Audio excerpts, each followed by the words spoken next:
What if a single sermon from a humble teacher could transform the lives of billions across centuries with words that pierce the very depths of the soul? Imagine a collection of profound yet challenging teachings that demand you completely reorient your way of living and loving. Could a carefully crafted message from a hillside in ancient Israel be the eternal blueprint for a life in harmony with God's kingdom? The Sermon on the Mount, a beacon of God's kingdom. The Sermon on the Mount, delivered by Jesus of Nazareth, is not merely a collection of wise sayings, but a transformative masterpiece that has echoed through history, shaping the lives of billions. Spanning just 3 chapters in the Gospel of Matthew 5:7, this sermon is a vibrant tapestry woven from teachings that inspire, challenge, and provoke deep reflection. These words, rich with vivid imagery and radical calls to action, are designed to embed themselves in the heart, inviting contemplation and application in daily life. Far from a random assortment of ideas, the sermon is meticulously structured, guiding listeners to the heart of God's kingdom, a way of life rooted in love, humility, and unwavering devotion.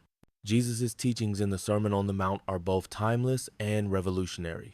He declares, "Love your neighbor as yourself," calling for selfless compassion that transcends boundaries. He sets a golden standard for relationships. Do to others what you would have them do to you.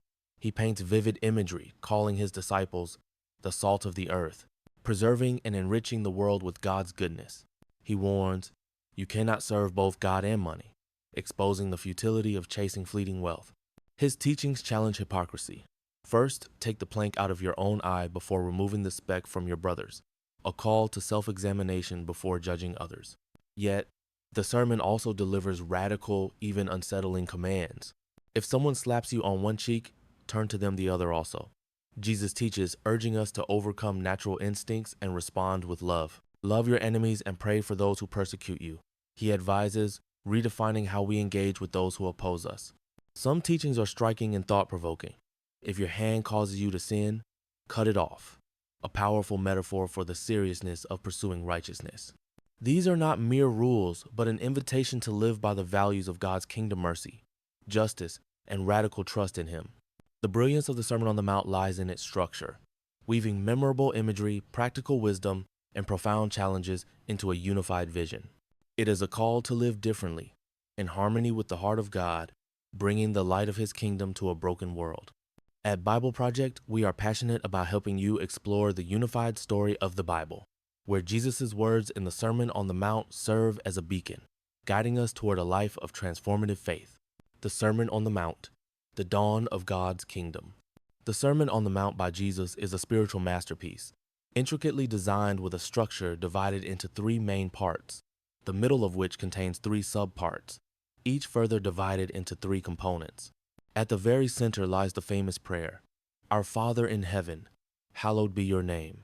Your kingdom come, your will be done, on earth as it is in heaven." The meaning of "your kingdom come." What does this prayer signify? Your kingdom come is a plea for the world to be transformed according to God's will. Jesus, a Jew, grew up meditating on the Hebrew scriptures, which tell the story of God and humanity. The scriptures teach that God created a harmonious, ordered world and entrusted humans to steward it with His wisdom and love. When people live by this guidance, when justice and peace prevail, and when there is enough for everyone, that is God's kingdom, where His will is done on earth as it is in heaven. Yet this is no easy task. In their folly, humans rebelled, building their own kingdoms according to their own wisdom, disregarding God's karate. So, God chose one family, Israel, and gave them the Torah, sacred teachings, beginning with Moses on Mount Sinai. Through this covenant, God aimed to transform Israel to become a model of His kingdom before all nations. The reality of Jesus' time. But in Jesus' day, God's kingdom seemed nowhere in sight. Israel was under the oppressive rule of the Roman Empire. Many religious leaders, such as the scribes and Pharisees, believed God's kingdom hadn't come because Israel wasn't faithful enough to the Torah. The Sadducees, on the other hand, thought cooperating with Rome was the best path, becoming power brokers of the time. Meanwhile, the Zealots fled to the hills to fight against Rome, and others retreated to the desert, awaiting God's intervention to start a new Israel. Yet, as Jesus walked through the hills of Israel, He saw ordinary people struggling to survive. They were poor, sick, dispossessed of their land by Roman occupiers, and burdened by heavy taxes. They lived in despair, powerless and hopeless, forgotten by society. Jesus' proclamation: in the midst of this darkness, Jesus came, healing the sick, bringing the light of hope, and proclaiming that God's kingdom was drawing near. Crowds flocked from far and wide to hear his words. One day, on a high hill, Jesus declared that God's kingdom was beginning right there, with the very people standing before him, the weak, the powerless, those deemed insignificant.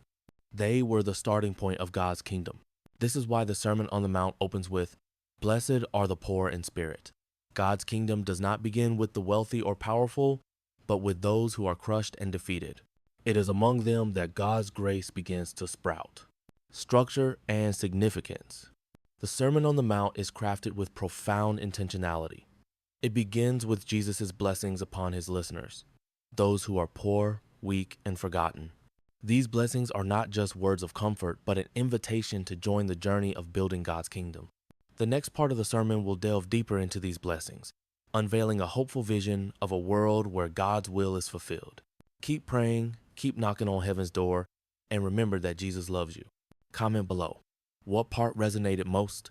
What are you ready to change now? ATEA. And don't forget to subscribe to receive more content to help you live pure, strong, and triumphant daily. A true man isn't one who resists lust, one who starves it from the start. And you can do it starting today.